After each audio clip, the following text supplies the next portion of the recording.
સ્વર્ગવાસ કાળુભાઈ ભૂરાભાઈ જુલાસણા તેમના દીકરા કાનાભાઈ હસ્તક આજે ગાયો માટે જે આ નીણ આવી છે તે તમારી નજર સમક્ષ તમે જોઈ શકો છો. ગાયું નીણ ખાય છે. કાનાભાઈએ તેમના પપ્પાની પાછળ આ ગાયોને નીણ માટે ગાયોની નીણ આપી છે અને ગાયું નીણ ખાય છે. સેવારામ ધૂન મંડળ અમારું આવા સેવાના કાર્ય કરે છે. જે કંઈ પણ રૂપિયા આવે એ અમે ગાયો માટે, બટુક ભોજન માટે, કીડિયારું પૂરવા માટે, પારેવાની ઝાડ માટે અને કૂતરાના રોટલા માટે. હમણાં અમે શીતળામાના મંદિરે ધૂન કરી તો એક બાપુને અમે એક ફ્રીજ લાવી દીધું છે. તો આવા સેવાના કાર્ય થાય એમાં વધારે અમને આનંદ આવે.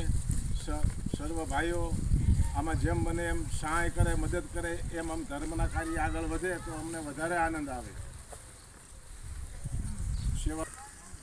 સેવારામ ધૂન મંડળ સેંથળી અમે જે આ કાર્ય કરવી છીએ ધર્મના, જે પણ ધૂનની અંદર જે કંઈ પણ રૂપિયા આવે એ ગાયો માટે, કૂતરા માટે, બાળકોને બટુક ભોજન કરવા માટે,